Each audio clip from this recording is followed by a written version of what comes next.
I'm Stuart Preston, and this is the Consciousness Podcast, where each week I have a conversation with an expert in human consciousness.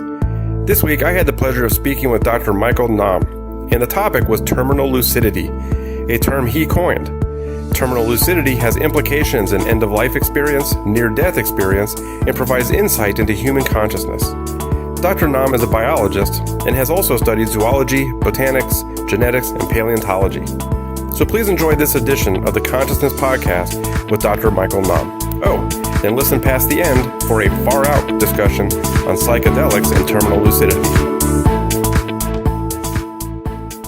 So tell us a little bit about terminal lucidity and why you're so passionate about it. Actually, I happened to stumble across cases of terminal lucidity more or less by chance in studying all kinds of literature on consciousness and on death-related phenomena, and also old literature concerning these issues from the 19th century. And as I did quite some studying into near-death experiences, this is how it happened to me, because it is, like many other death-related experiences, something that happens close to death. And as I studied all that stuff or stumbled across these cases, I noted that so far there seems not to be a collection of cases or a term for it, or an awareness that there is something special that might be worth pointing to explicitly. And so, still, this is how my collection grew and how my concern with this grew, and I started to differentiate between different types of terminal lucidity and different diseases, types of diseases, and so on. Okay. And so I'm sorry, go ahead. Yes, maybe for those who don't know what I am particularly referring to, I might give some examples. Because, please. So terminal lucidity refers to an emergence or a return of mental clarity or even of memory shortly before death in patients who had been dull or in a confused state of mind before dying. So sometimes this is experienced as being rather unusual. And the most interesting cases pertain to patients who suffered from dementia or neurologic and sometimes also psychiatric diseases. For example, the Alzheimer's disease. It may be the case that a patient suffers from the terminal stage of Alzheimer's disease, is non-responsive, laying in her or his bed for weeks, months, perhaps even years, not being able to recognize anybody, not being actually able to talk about her or himself. And all of a sudden, this person might become lucid, perhaps even sit up in the bed and talk about the past life again, seemingly remembering again who she or he was, asking questions about relatives, inquiring about the current situation or talking about their own concerns, fear of death, and so on. And then this person may just sink back into the bed and die within, in extreme cases, let's say minutes or even hours or 1 or 2 days. So these are the most dramatic cases which illustrate terminal lucidity in patients suffering from dementia diseases that even go hand in hand with the destruction of the brain structure, which makes it so peculiar. Yeah, and I've got some questions about that coming up, later, because that does make it pretty peculiar. And I don't know if you talk to the family and doctors, but I mean I would say that moment of lucidity must be pretty shocking to a family, especially if they're not warned about it, to have somebody who has no faculties at all to even sit up and use muscles and talk and have memories. I mean, that must be, a pretty shocking moment. Have you talked to anybody who's, been through that, or is that just kind of an assumption I can make that it must be, maybe a wonderful and also a pretty painful experience all at the same time for the family and friends around them? Yes, it depends. Some people experience it as very comforting, spiritually, relieving, or easing. But for some people, it can in fact be quite frightening. So I know of one particular case in which an Alzheimer patient, an old woman in her 80s, reacted just in the case I have previously described. So the two daughters of her were present. They were grown-ups, and they were very concerned. They didn't know what happened and how to relate to this situation. And there was even a granddaughter present, and she just ran out of the room because it was too scary for her, because she had known her grandmother laying in bed for months or years. So this really was very frightening, and they all didn't know what happened and how to behave best. Yeah, so I bet if you're not ready for it, it must be a shock. Yeah, this can definitely happen. Yeah, and I think that's also one reason why I aim at highlighting these cases of terminal lucidity, to make people aware of them, to show that this can happen, and so that people might be able to take the opportunity to optimally deal or handle these very precious last moments with their relatives. Yeah.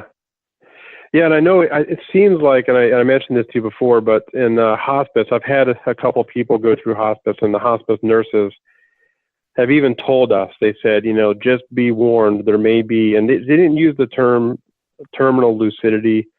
They may have said lucidity or clarity, or they may wake up for a minute, but they kind of warned us that, something like this might happen. So is this, I know the cases that you presented that I read through are pretty extreme, like you mentioned, from meningitis and brain tumors and some serious, damage to the brain. But in a normal patient who's going through hospice and is in a sedative state, is this more common than not for them to have a moment of terminal lucidity?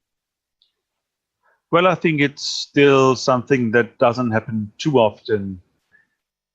It's not regular, for sure, but it does happen regularly, but it's not the case that in each patient, of course.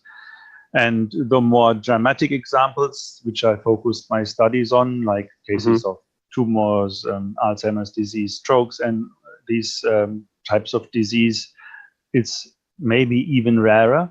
But so far, there are no statistics on that. But still, it does happen, and because it is such an extraordinary experience, nurses know about it and tell people about it, because sometimes people tend to think, oh, now my mom or whoever is getting better, she will be healthy again soon. And then quite the contrary happens. Within a very short time, the patient dies. And this is, I think, one of the reasons why nurses tend to alert people about the possibility that these things might happen. Yeah, just prepare them for not to be too optimistic or expect miracles. Yes. Yeah. So it must be difficult then to study this. It's and it kind of reminds me, about near-death experiences in my conversation with Dr. Kelly, and it's a difficult thing to study when it's almost case studies and, taking people's word for it and observations. It's not something you can repeat or make happen. So, and I guess I was hoping with my previous question that it was common enough that there might be something we could do, but I guess studying this is pretty difficult, isn't it?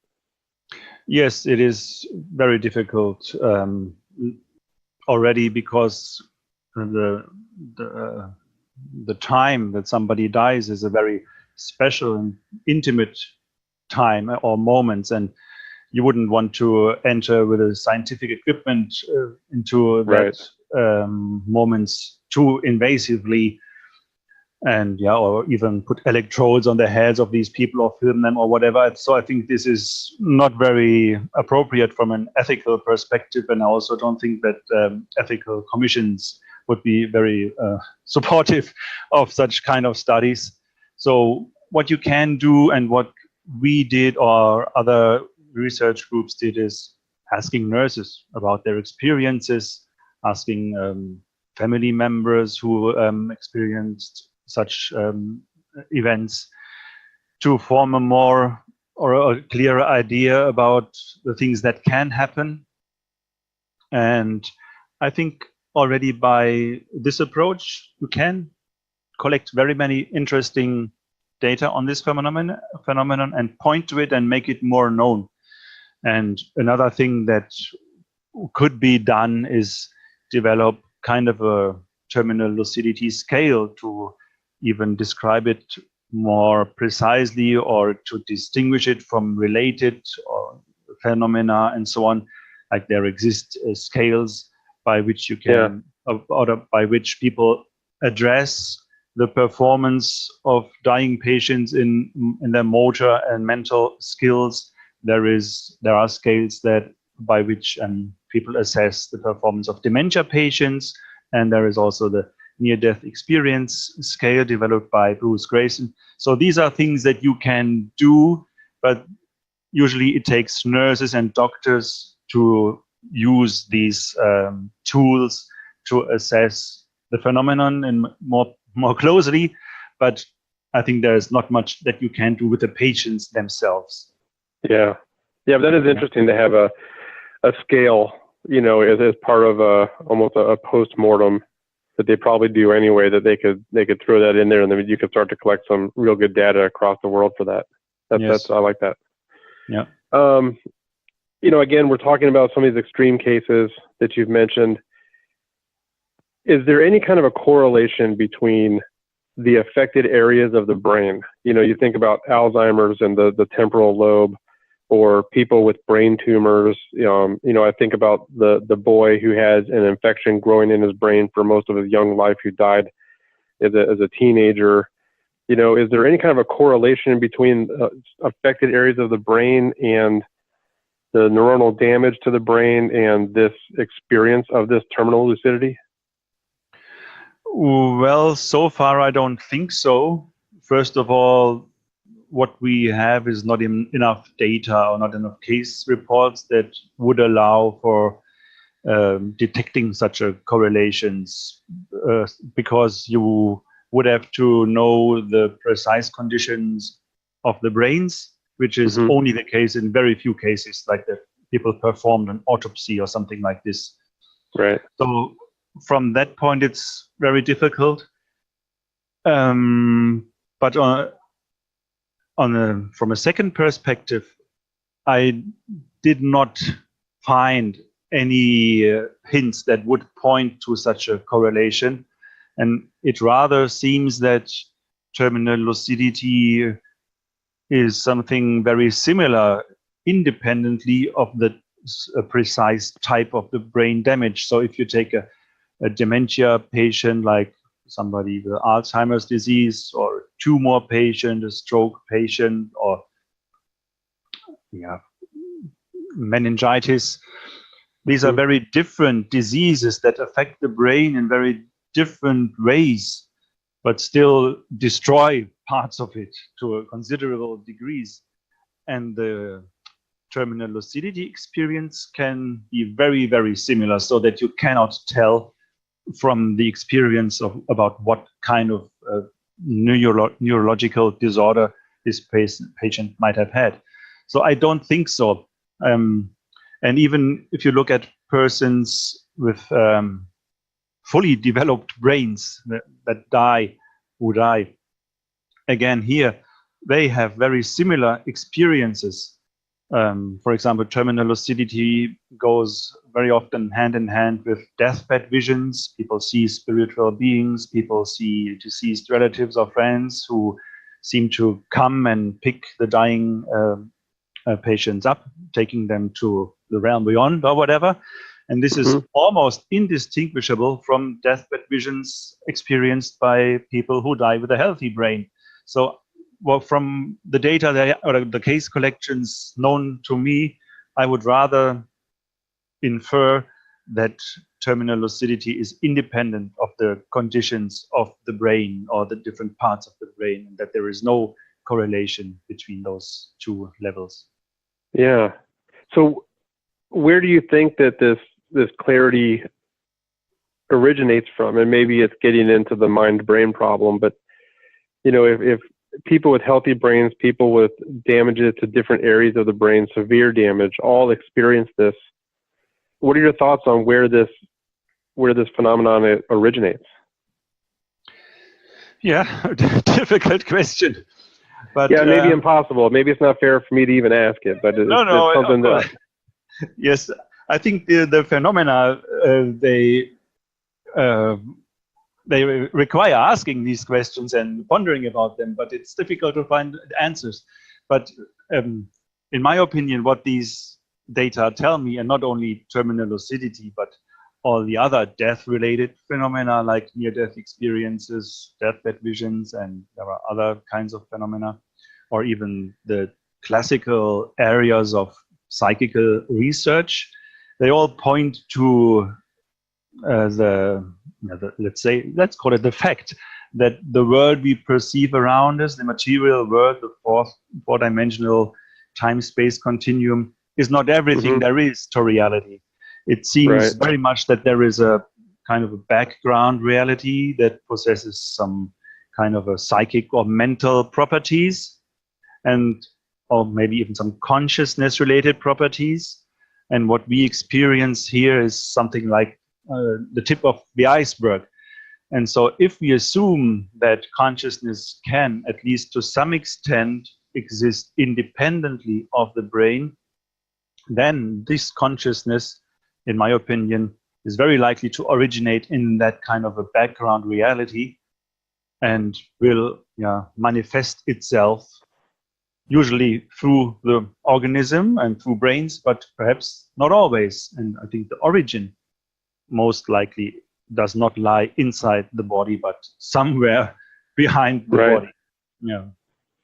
Yeah, because you mentioned that the brain, this is a quote. I don't know if you wrote it or if it's something you said, but the brain functions as a kind of filter or transmitter organ. And so that's what you're getting at right now, is you think that there's so what is your idea, your theory? I mean, you mentioned that there's a background consciousness or something else there. And so what is, how do you look at, how is, looking at terminal lucidity and all your studies affected your idea of the nature of mind and consciousness and the fact that the brain might be this portal to consciousness, or this filter? So how do you put that together, or what's your hypothesis or idea on that? Yes, well, it's similar to what I just talked about. This idea that the brain is a filter or a transmitter is in fact very old. It dates back to many centuries, and it was actually rather prominent in Romantic times, and German Romantic authors wrote about it. And then again, several psychical researchers put this idea forward. And I think it makes some sense, because what also the Romantic authors and these people, when they looked at their patients in states of somnambulism or in trance or whatever, they seem to have access to a very large and expanded knowledge that was, or perceptions that were greater than what the people would usually perceive or be able to recognize. And so they came up with this model that the brain, or actually already the senses, they might function as a filter or a reduction valve that allows the persons to form a more coherent worldview that is adapted to their surroundings, and mainly being responsible perhaps for their motor skills and so on. And so I think that makes a lot of sense, but of course it's very difficult to concretely or directly form hypotheses about how does that really work. And so far as I know, there is very not many really reliable or detailed theories are around. For me, it's something that the data, the available data, they tell us it's maybe or most likely like this. It's more likely than assuming that the brain produces consciousness. So I think the filter hypothesis fits better to the large, also anomalistic data available, but still we don't really have a proper theory that might account for it. There are some physicists which developed models or frameworks in which we could use here, perhaps. But I don't know if we will ever understand this in the full extent, or if our mind can fully explain itself. I'm not sure if this can ever happen. Maybe it has to do with some kind of entanglement correlations, that the brain and the mind are somehow entangled and function more in this way and not in an exclusively causal manner. I don't know how this data reduction or whatever, or perception or filter works, but it's still the most suitable general framework, which I think explains the data that we have.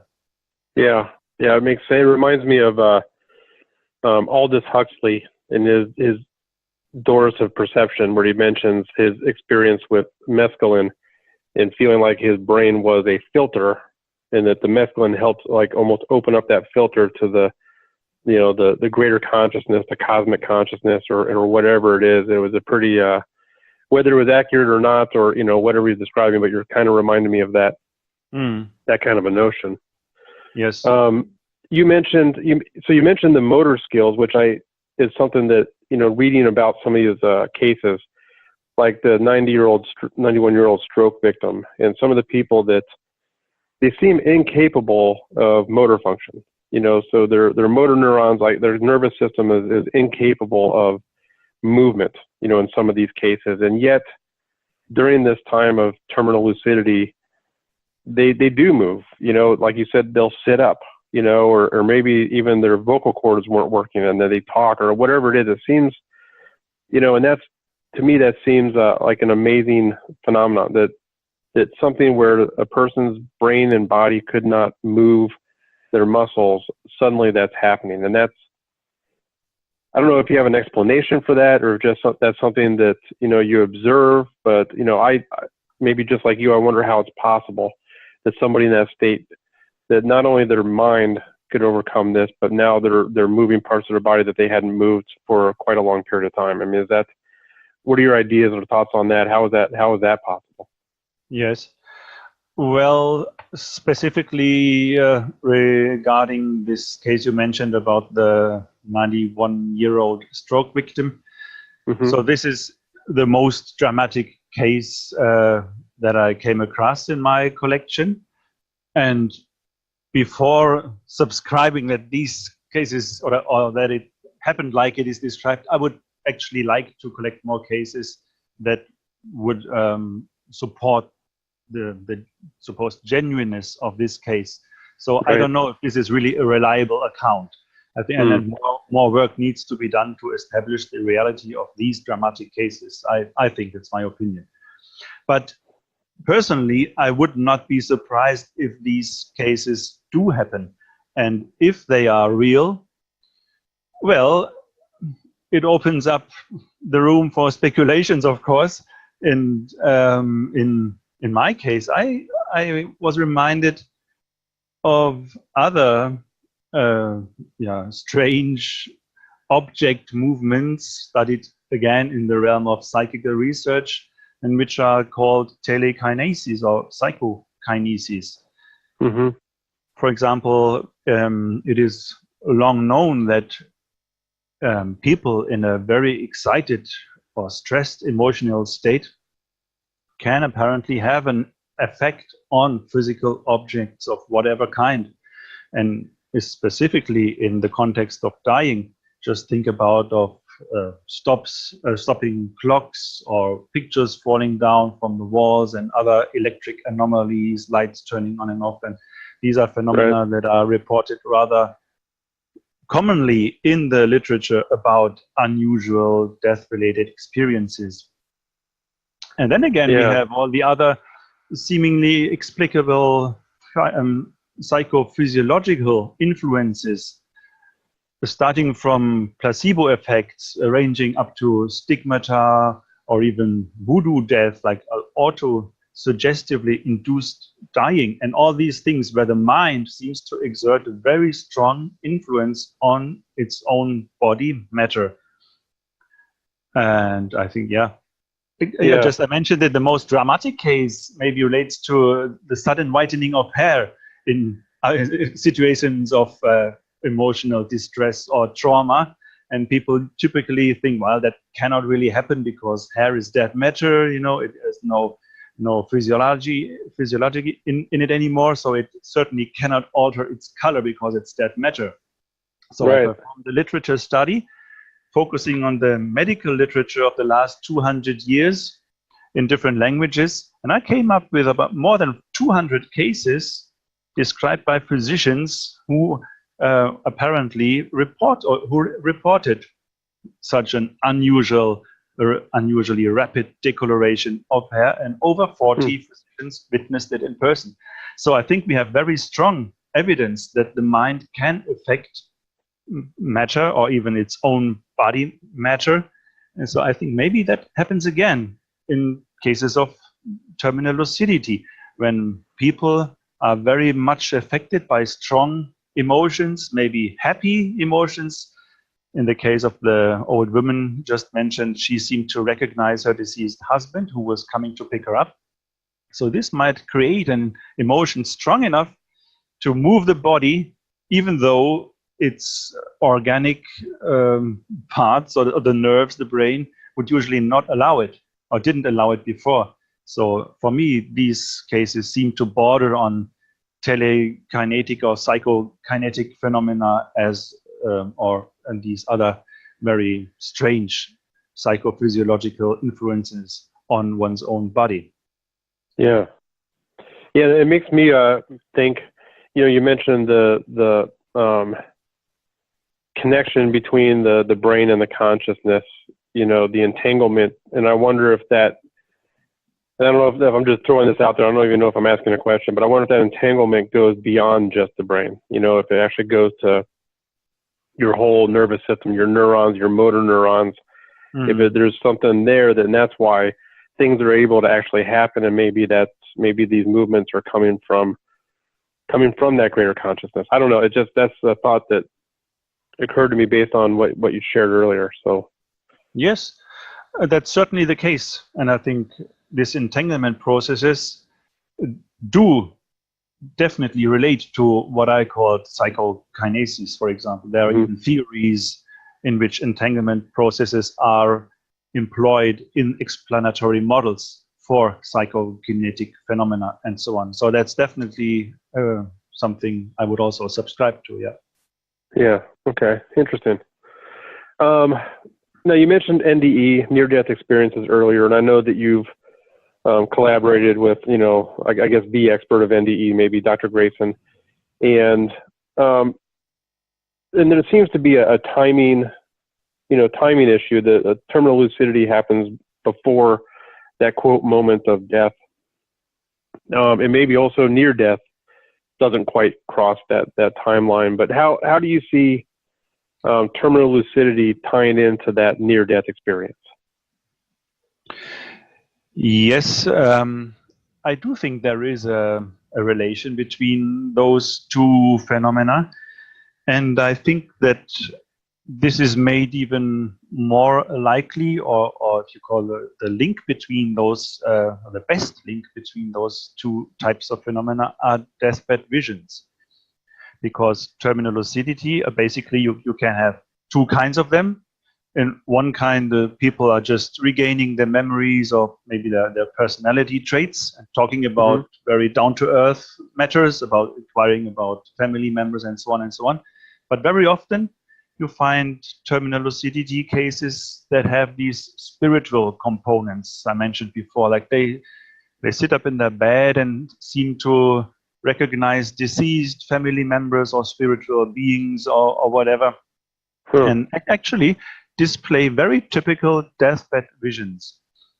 And this again ties very closely into the subject of near-death experiences, because also persons who experience near-death experiences, they report seeing or meeting deceased relatives, spiritual beings.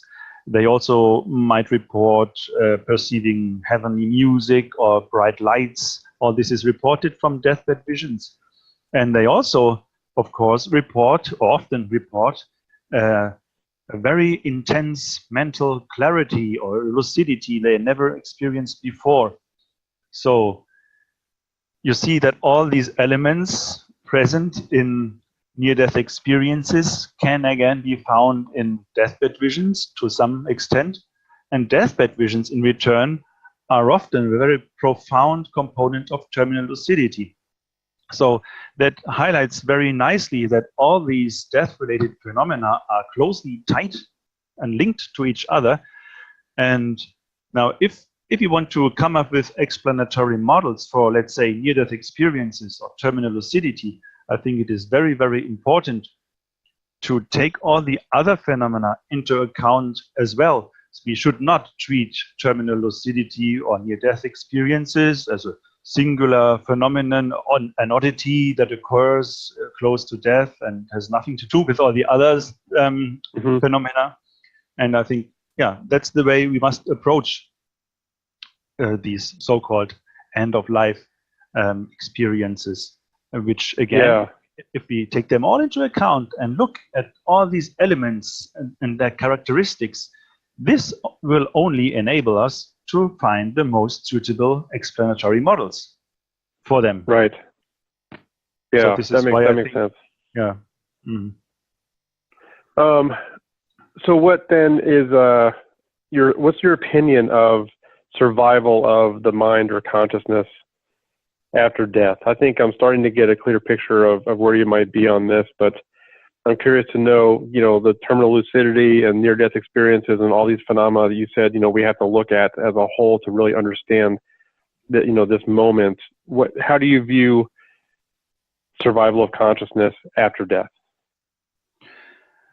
Yes. So my opinion is not entirely fixed, my opinion about survival, but I think, judging on the data that we have and all the reports that we have, that something of ourself or of our personality will continue to exist after the brain ceases to function. So I'm prepared to experience this when my brain will one day cease to function. Right. And when the neurons will stop firing. But about the details of this assumed survival, I really don't have any very fixed ideas. So about how this survival might look like, or in how far it is possibly influenced by personal or cultural concepts, beliefs, or maybe even by the circumstance of dying, about how long it will persist and in which way. I can only speculate on these more detailed aspects, but I think that what the data tell us is that our consciousness is not exclusively created by firing neurons and brain chemistry, right, and can exist also, at least for some time, independently of it. And so I expect that survival will occur or can occur. But as mentioned about the precise details, I'm open to whatever happens. Right. Certainly curious about it. Yeah, I can see that. It seems like there's definitely a time element, with the terminal lucidity. We talked, from a couple weeks to a couple minutes before death, and then death occurs within a couple of minutes to hours to a day after. And I may be stepping out on a limb here, but because, I wonder what is time to a dying mind? What is time to consciousness? Does time even exist in consciousness and in the realm of a consciousness in general? So I wonder then, you have all these cases, and the most interesting ones, I guess, are the ones of people that have the severe damage to their brain where they experience the terminal lucidity. But I wonder if somebody, and you have mentioned that a normal, healthy mind also goes through this, but I wonder if somebody who dies a sudden death, from an accident or a heart attack or aneurysm or something like that, might also have his or her own, and it's probably not observable, so maybe we can't even answer this, but I wonder what your hypothesis might be on this. If a normal, healthy person who dies suddenly, might also experience terminal lucidity, a moment of clarity, but in a time span that, we can't observe, but maybe within their own consciousness, they have the same kind of experience as somebody who wakes up from, Alzheimer's. What have you thought about that, or what do you think about, that kind of a thing? Is that something that could happen to the sudden death of a normal, healthy mind? Yes. Well, I think you're quite right that we really don't know what time is and how it really relates to the background reality of existence. But I think that as long as we as a person exist in this four-dimensional space-time continuum, we have to follow the flow of time pretty much. Right. And even when our body dies or comes into a situation where it is about to die. So if somebody dies very quickly or suddenly, like in an accident, I would assume that the mental clarity will only manifest at a time when this person seems already unconscious or dead to the bystanders. So, and I'd expect that such a person is likely to go through the stages described by near-death experiencers. Right. So if we regard these as typical stages of a dying process, then I would expect that the clarity also or will only be experienced by these persons when their body seems already to be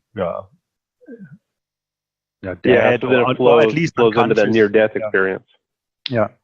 So I would not expect these people to suddenly stand up, sit up, and describe such a moment of clarity. Although I would not exclude it, but I'd say the more sudden death comes, the more likely it is that the mental clarity will only manifest at a later stage to this consciousness. Right. Okay, that makes sense.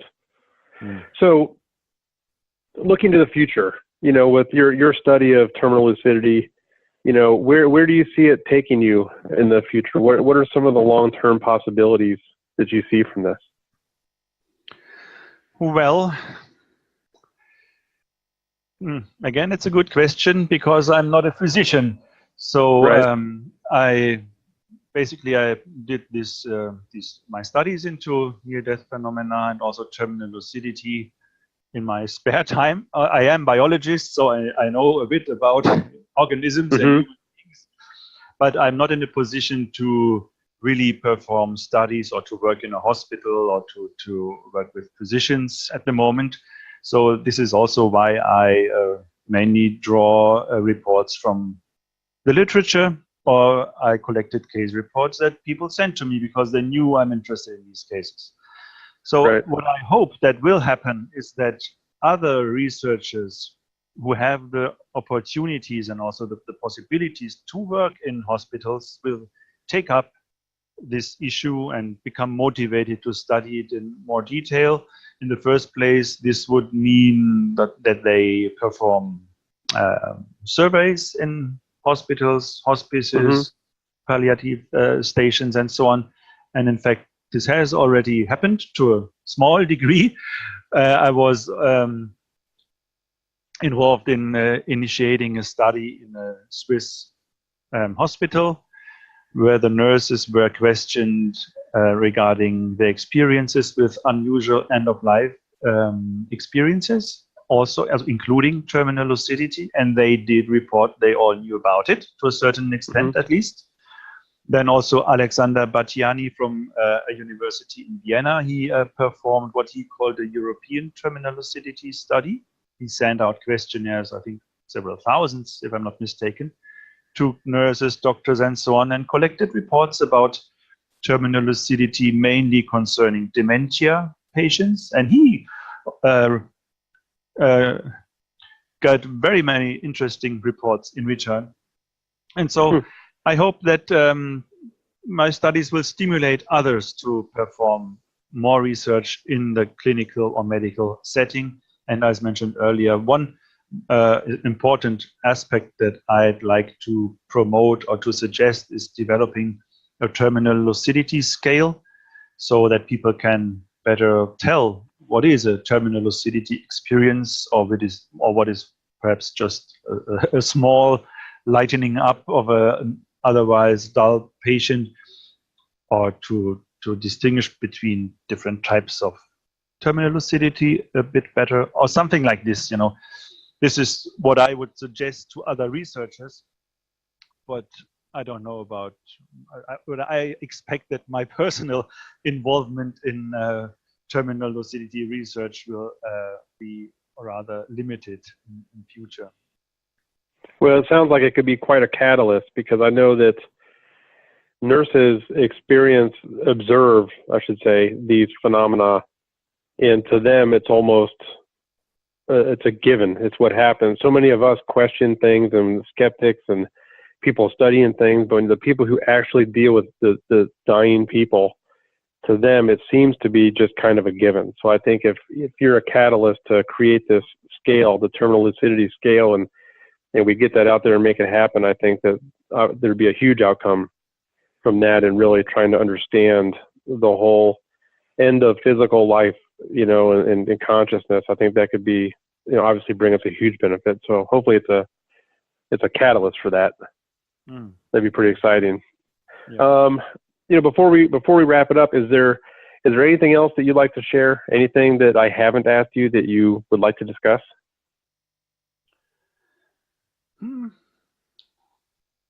Well, maybe one thing, and that ties in with what you've just said. I'd like to repeat that many nurses, many doctors, they know about all kinds of unusual end-of-life experiences, but so far it seems that they didn't really bother about documenting them well. And so this is what my work on terminal lucidity was all about, and I think it also is, it also relates one-to-one to all other end-of-life experiences that happen in hospitals or in hospices. I think people should put more weight on really documenting these things in a reliable manner, to make it accessible also to people who are typically not so much involved or personally involved in caring for these patients. Right. Or very specifically, perhaps also caring about people with mental disabilities, because in my collection I have very few cases in which people with mental disabilities who were born like that also experienced terminal lucidity events. There's one paper I published with Bruce Grayson about the case of Käthe in the journal Omega. But I think nobody really knows how people with mental disabilities die. And maybe one could discover very intriguing and moving and also purely interesting things from a scientific perspective that might teach us a lot about what our human mind really is, and what happens, what goes on behind the scenes of mentally disabled or dementia patients and all these things. I think there are many end-of-life phenomena that are known, but what makes terminal lucidity so special is that it points to the fact that even in people who are seemingly deranged or dement or psychiatrically disordered, there seems to be that the essence of those people still remains intact, even if they are lying around in a non-responsive state. And this is something that, to my knowledge, is only made likely by studying terminal lucidity. And yes, so I think it would be very important to document all these anomalies that happen in the clinical setting. And there's actually another paper that I published with Bruce Grayson and also with David Rousseau about discrepancies between cerebral structures of brains and cognitive functioning of the respective persons, in which we collected cases of, let's say, more or less misdeveloped brains in which the person still seemed to be mentally fully present, or at least to a degree, or to a degree that you would not expect if you would simply look at their brains. And so, Right. in general, I think that really documenting anomalies in the medical and clinical setting could teach us very much about brain functioning, human nature, consciousness, memory processing, all these things, which, yeah, I think that there's a great treasure that we could unearth by specifically looking into such anomalies. Yeah. Yeah, I agree with that. And that would be fascinating. There's so much here that comes out of your studies and your observations in this that, like you said, could really unearth a treasure. So that's a great way to look at that. Well, Michael, I really appreciate you taking the time to speak with me today. And just thank you for your time. It was an amazing topic and a lot for all of us to think about. Yes, thanks to you, Stuart. Thank you very much for the invitation and the opportunity to speak about my research interests on your podcast. It was a pleasure for me. Wonderful. Well, thank you. That concludes another edition of the Consciousness Podcast.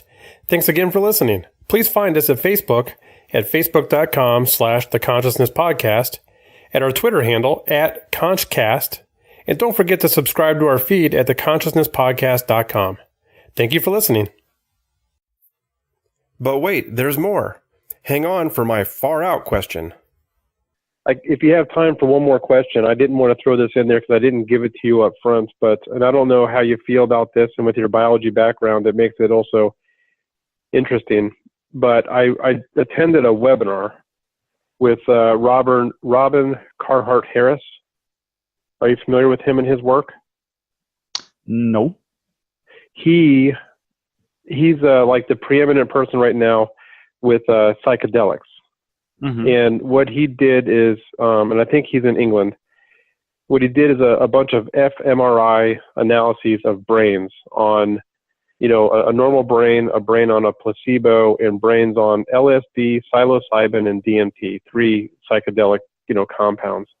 Mm-hmm. And he showed an interesting photo. It was a graphic, and not of the MRI, but of a network, and shows how the human brain begins in its infancy, and the brain is all connected like a giant network. So almost no matter what a young mind is thinking or observing, the entire brain seems to get in on it. But as we mature, the brain starts to specialize. And so observing something might just take one little piece of the brain, and that one little part of the brain handles that. And it's not all networked together. But then when somebody takes, and psilocybin was probably the biggest example of this. When the brain is under the influence of psilocybin, it goes back to this giant network where the whole brain starts to network together. Mm-hmm. And I think from your perspective and what we were talking about, consciousness it's a background consciousness. It's greater than the physical brain. So I don't know if this is really relevant anymore. But after writing your questions and reading some of your research and then seeing this webinar, I thought to myself, maybe there's something in the brain. Maybe the brain is releasing its own chemical, because there are theories that there's DMT within your pineal gland. Mm-hmm. So maybe the brain is releasing its own chemical that allows the brain to once again work as a giant network, and is able to overcome, maybe number one, overcome some of these physical damages that have been done to the brain, and two, helps to generate this moment of clarity in the brain. So I don't know if you have any thoughts on that, but listening to you and reading your information and then seeing Robin talking about this stuff, it kind of made me wonder if there's not something like that going on. But I think that's a little too physicalist, for your position here about the background consciousness. But I didn't know if you... I wouldn't know, not necessarily, because I still think that mental processes are as closely as possible mirrored by physiological processes in the brain.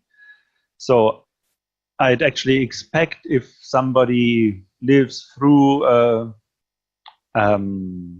terminal lucidity experience, and the brain is not yet entirely destroyed. Like as mentioned, terminal lucidity experiences do also happen to people with normal brains. Mm-hmm. I'd expect that this will be mirrored by the physiology of the brain. So I can basically that makes sense. So if the brain still is intact, why should it not react like this and spread its activities all through the areas that are still intact, and would then result or correlate with the respective mental experience of lucidity? I don't think that contradicts it or is an argument against it.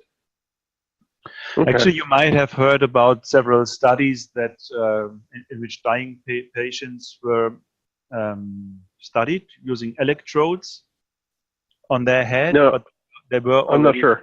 comatose patients. They were non-responsive, and so they were about to die, and people decided that they should disconnect them from the machines that kept them alive. But they made these patients the subject of studies and measured the electrode activities on their brains. They also did it on rats. And so at a certain point, just before, so the brain activity then decreased and decreased and decreased, and all of a sudden there came a huge peak of activity. Right, yes, I am familiar with that. Okay, and then it dropped down again, and then the patient died. And people speculate whether these spikes are related to near-death experiences or terminal lucidity or whatever. Well, I doubt that they are related to near-death experiences, but for several reasons, because they are much too complex to be reduced to a certain spike of electronic activity in the brain. But maybe it creates some kind of mental experience that is different from usual mental experiences. I would not be surprised. Yeah, that makes sense. All right, well, thank you for obliging me in that one last question.